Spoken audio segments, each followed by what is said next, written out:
Good morning, everyone. Hey there, it's Caitlin, your Kiki girlfriend, and it's time for another morning commute book review time. So, the book that we're going to be reviewing today is actually, believe it or not, my fifth book for the year, and which seems kind of crazy. And honestly, as I'm saying that, I don't think that is true. So I'm like in my mind going back through all of the things that I've read this year so far.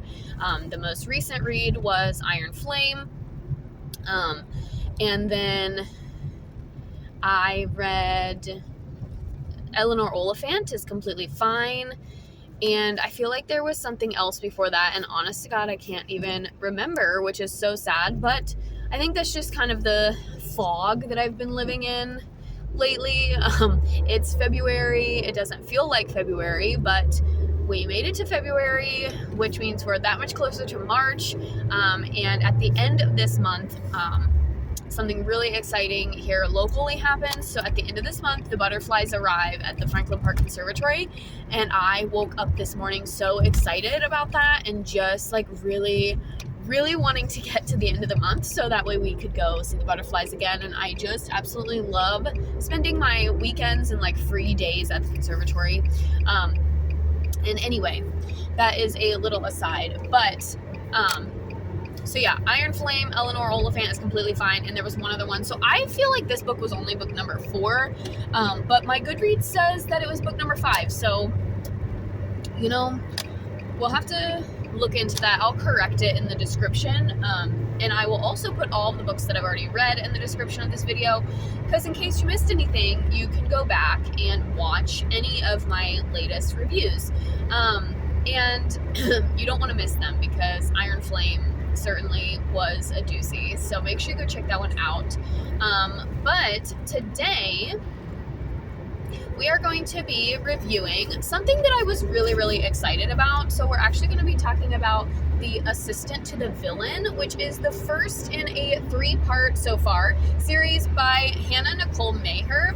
And Hannah Nicole Maher actually is part of the Book Talk fame. That's how she kind of rose up to be this super popular, super trendy author, and I love the sprayed edges of this book. We do have the purple cover with the red sprays, and then the second book, Apprentice to the Villain, is a red cover with purple sprays. So I love that. I love the sprayed edges, and that's something that you get on hardback or paperback with this book. This one obviously came from the library, and something interesting to know about this book is this book actually does fall into the fantasy genre as well, and I think that was the most disappointing part about this. So let me give you a backstory on how I even came to discover this book. So I straight up found this book on Bookstagram. I follow Hannah Nicole Maher, which I think her name on Instagram and TikTok is like Hannah Nicole May or Han Nick May author or something like that. And, you know, she has a blurb in the back of this book about her TikTok and how this book came to fruition. But even besides that, I just started seeing this book all over my Bookstagram because I found one of her videos. She had went to a Barnes & Noble and was signing copies of her books in the Barnes & Noble stores, which I just love. Like, that would be so cool to just walk into a Barnes & Noble and pick up this book and have it signed by the author. And so I started following her, and then I started hearing about Assistant to the Villain, and Apprentice to the Villain, and then Accomplice to the Villain, and which is the third one. The third one has not been released yet. And I was like, oh my gosh, this book sounds so interesting. She, pledged it or preached it to be like, if you are a Disney adult or grew up watching Disney movies, this fantasy romance is for you. I did. I am a Disney adult. I grew up watching Disney movies, and so I was like, I need to read this book. And she was giving like these little teaser snippets of the two main characters going back and forth. And I was really intrigued. Now, I think that did not bode well for my actual review and appreciation and like or love of the book, because I had such high expectations going into it that I was just gonna love it because it was everything that I like, right? It's like Disney fairy tales set to an adult romance. It's fantasy, magic, potions, creatures, a sexy, brooding, dark villain.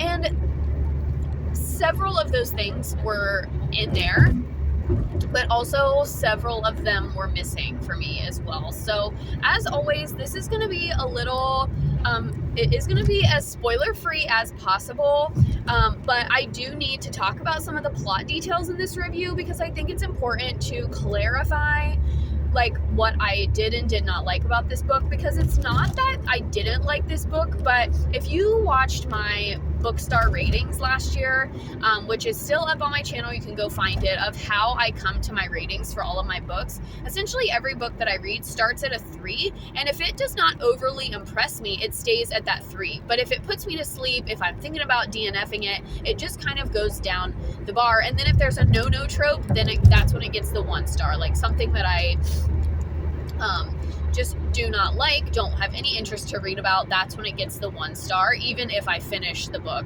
Obviously books that I DNF, that's the other one that I think I'm thinking of, is Pride and Prejudice. I was attempting to read Pride and Prejudice and it just did not go well. I ended up DNFing it, but I can't remember if that was the end of last year or if it was the beginning of this year. Anyway, so even if I don't DNF it, but I just don't like it, it's going to get a 1 star. And then obviously books that I DNF will get a 1 star, or I will just not rate them. But I try to rate them because I feel like 1 star should be exclusively reserved for those that were like, I did not like this book for whatever reason, or I didn't finish it. So anyway, that being said, this book I gave a 3 star, which for me just means that it was very solid okay. Like, there were things that I liked, there were things that I didn't. It was just okay at the end of the day. And it didn't have anything that really kept my interest, but I was still like mildly intrigued. So there was like a mild intrigue there. And so it was just very solid. It was very solid, just okay. A very solid okay book. An average. This would get like a C or a C+. So first of all, I went into this book thinking that it was going to be more of a romantasy, so more on the romance, less on the fantasy, which, as you know, and if you followed me for a while, or even if you're new here, I read a lot of romance, but I also am still dabbling in other genres. So right now in my TBR, we've got some psychological thrillers, we actually have some erotica, and then we have some romance and some, other things. And so I've really gotten into the adult romance genre, particularly the contemporary romance genre. I remember what the other book was, guys. It was Love Theoretically by Ali Hazelwood. That was the other book. So I have read 5 books. Wow, that was really gonna bother me all day, and I kid you not, I was gonna look it up as soon as I got to where I could use my hands, because that was really gonna bother me. Anyway, so that was my 5th book. So Eleanor Oliphant is completely fine. Iron Flame, Love Theoretically, and this one, Assistant to the Villain, and then there was still another one. What was the other one that I said? Anyway, not important. But oh my god, think, brain, come on. What was I saying? Okay, so I thought that this book was going to be more romance, less fantasy, and I will say, like, the villain, I won't spoil what his name is, because I actually really, really like the villain's name. And it's like this whole part of the story where everybody knows him as the villain, or in Evie's case, the boss or Sir, but then she does eventually come to learn his name, and it's a whole point of his character development and trusting her and opening up to her. So I'm not going to spoil what his name was, but it is a good one, and I was pleasantly surprised by his name. Now, overall, I had a hard time visualizing the villain, which made it really hard for me to connect and really want to stay interested in the story. So with books like Iron Flame, Xaden is a very tangible character for me to visualize. I can see him, I can hear him, I can practically feel him off the pages of this book, and I had a really hard time visualizing the villain. Now, whether that was because I kind of read this book sporadic,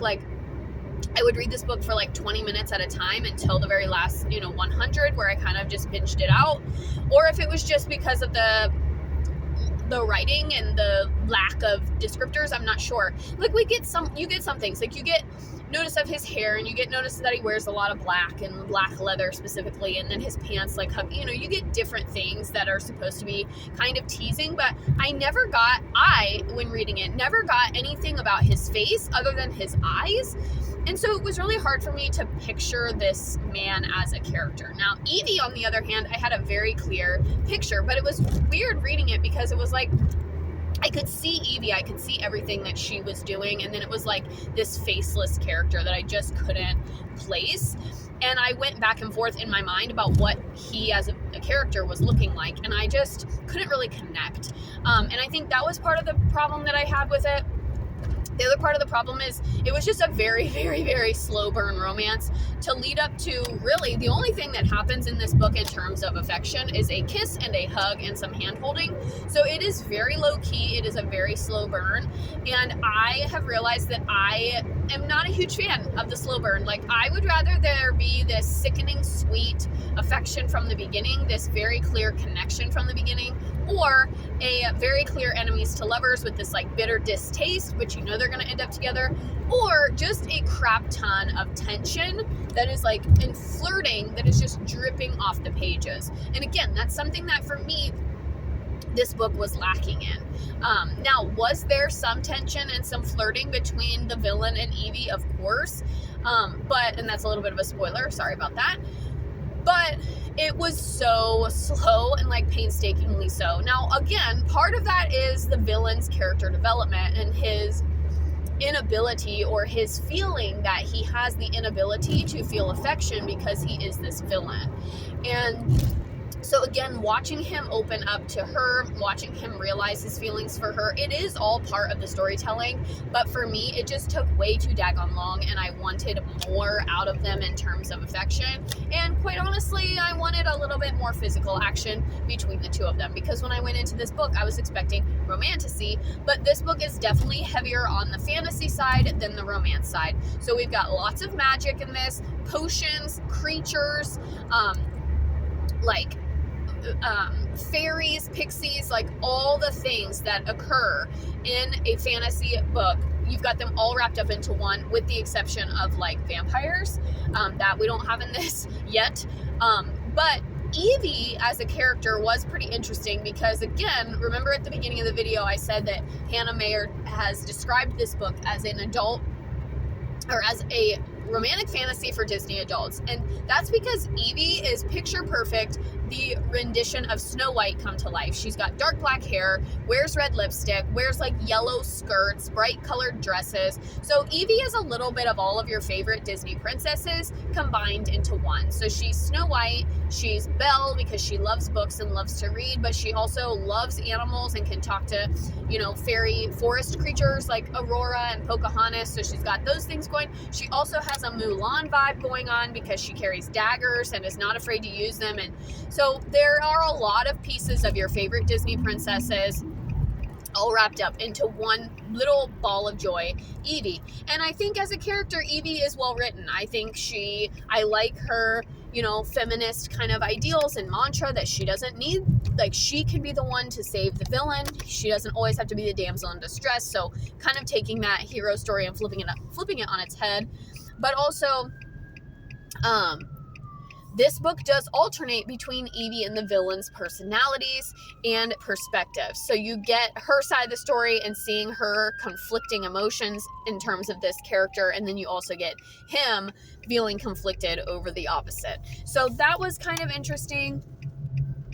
So again, there were things that I liked about this book a lot, but then there were other things that really disappointed me. This book took me a really long time to actually get into. I was well into the 100-page mark, which is almost a third of the way through the book, and it was just, I would say world building, but I wouldn't say that it was, I can't say that it wasn't done well, but it was just like, I felt like a lot of it was kind of unnecessary. But again, thinking about the guise that this is a fantasy book and not a romance book, where I was expecting more romance, that could have something to do with how I feel about the world building.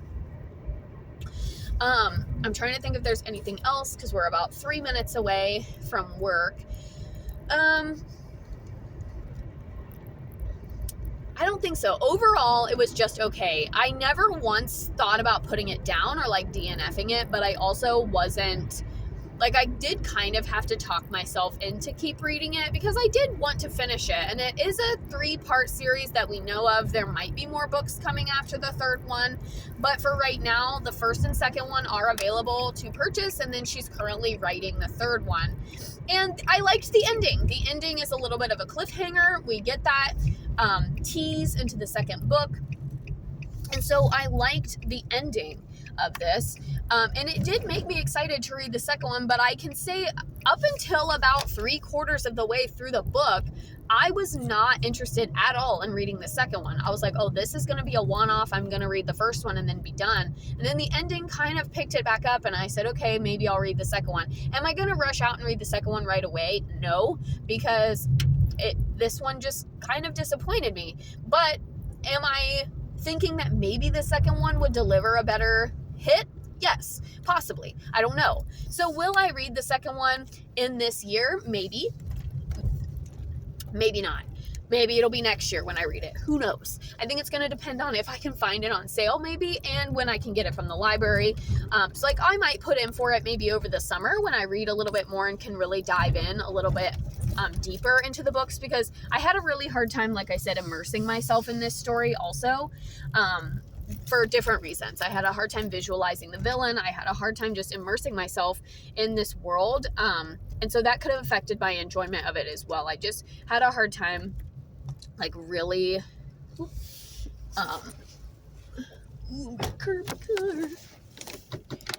really getting in.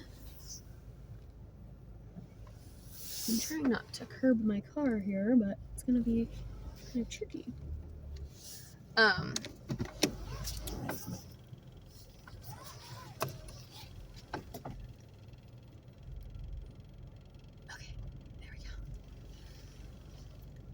So yeah, I would say if you are a fantasy girly who likes low spice, then you should definitely read this. I went in expecting a heavier romance and more spice, and that was why it disappointed me. But if you are somebody who likes fantasy but doesn't love a ton of romance, then you should definitely, I think you would like this book. And you can follow her on Instagram and see all of her funny reels. She did some funny Wicked reels with the theming of these books and the characters that were pretty funny. So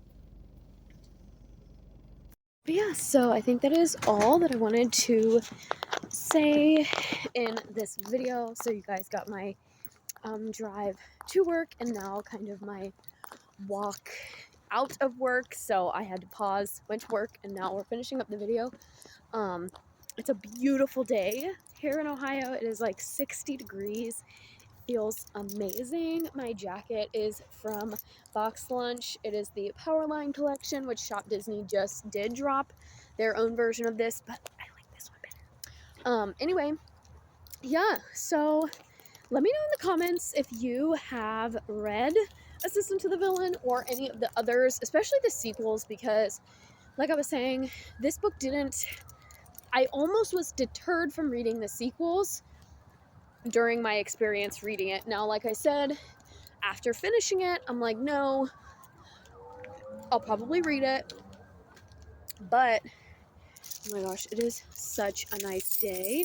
I kind of want to take a bike ride or walk or something when I get home because, and it's a little bit lighter out than it normally would be at this time. But anyway, so here we are back in the car, and we're going to go to the library to return the book. But like I said, let me know in the comments if you have read any of the sequels, because I'm curious if they kind of deliver more of what I was going for when I picked up this one to read it. So yeah, let me know. And I hope you guys enjoyed this review. And as always, you can check out all of my other book reviews, even from last year, 2024, and this year. And I also did a reading wrap-up video as well, which you can check out. And it kind of was a quick recall of all the books that I read in 2024, which ones you should read, which ones you should not, what I liked, what I didn't, and all of that sort of thing. So I did do that video as well. And like I said, you can find my review of Iron Flame and all of the other 4 books that I've read this year so far. So thank you all so much for watching. Make sure if you are new here, you give me that thumbs up if you like this video, and hit that red button to subscribe to all of my latest videos. And we have some different and interesting stuff coming to the channel coming up soon. There's going to be a Tay Talk episode dropping and some other kind of fun, unique things. So make sure that you come back and scroll through and check it all out. But until next time, have a great night and happy reading, everybody.